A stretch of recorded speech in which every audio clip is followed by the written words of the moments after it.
I'm Jackson Rudolph with Team Paul Mitchell Karate, and this is your final tip of the month, how to perform your form.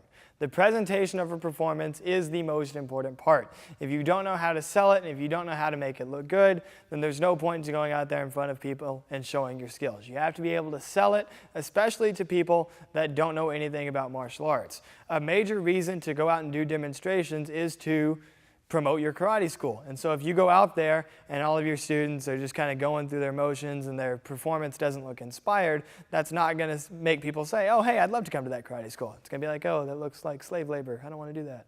So ideally what you want to do is you want to have your demonstrations and your performances be as high energy as possible, and it all comes in the presentation. Now obviously this comes with facial expression and the key eyes. That's something that any instructor will tell you. But it also comes down to your posture and your nonverbal communication in general. As martial artists, when we're doing a performance, we can't just tell people, oh, hey, I'm excited, I'm having fun, this is awesome.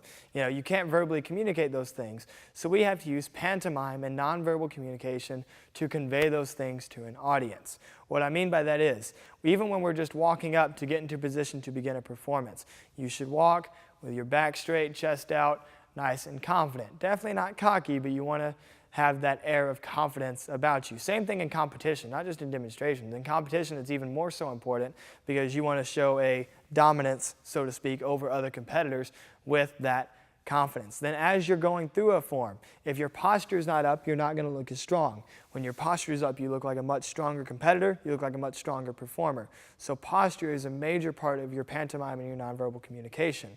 Your facial expression. Not just in your eyes, but in your entire face. Your eyes have to be open. You don't want to squint throughout a performance because then it looks like either you're trying really hard or you're just constipated and it's not going well. So, open your eyes. You want your face to be as big and as animated as possible. You almost want to think like, you know, the old Japanese comic books with Dragon Ball Z and stuff like that, where you're trying to make it look as big and as entertaining as possible.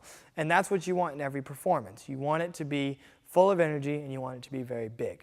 Now, when it comes down to competition, there's a few things that you kind of have to conform to, especially on more open circuits. So say you were going to go perform at a NASCAR or an NBL or any of those open world circuit type events. There's a couple of things that people look for, particularly in the introduction. Of course, you want to maintain your posture and your nonverbal communication like we just talked about. But in your introduction, it also depends on what you say to some extent. For example, number one, judges don't like to be yelled at. So don't go up to the judges and say, judges, my name. Relax, okay? Just walk up. You want to be stern, but you don't want to be over aggressive, okay? So judges, my name is Jack and Jill. I represent blah, blah, blah. So you definitely want to make sure that you are stern about it, but you don't want to be, you know, too overzealous with it. Number two, judges also don't want to sit there and listen to your entire life story. So make sure that you keep your intro concise. You definitely don't want to be one of those people that walks up, judges, my name is John. I train at the Cobra Kai Dojo. My sensei is Master Ken. Don't do that, okay? Just walk up. Judges, my name is, I represent, with your permission may I begin. You don't have to go on for 10 minutes with how long you've been training and how many styles of martial arts you know and that you're Chuck Norris's cousin. None of that's important, okay? Just make sure, say who you are, give your representation, and then step back. Again, stern but not over-aggressive, short, sweet, and to the point, maintaining that air of confidence the entire time. And then throughout a form, for a traditional performance, you want to keep that look of stern focus throughout the entire thing.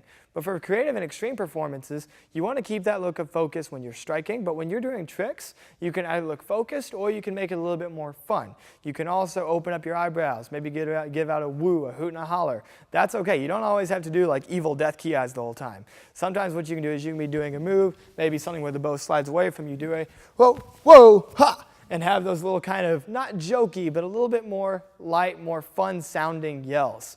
That's something that'll really help you differentiate between a die-hard Cobra Kai Dojo evil martial arts performance and something that's fun and entertaining and is appealing to an audience that ultimately you want to be able to try to attract to your school, or in a competition case, trying to entertain the people that are watching, which will also help to sway the judges. So there is your last tip of the month. Trying to work on present your performance and really perform it for people as opposed to just during your form. I'm Jackson Rudolph, signing off.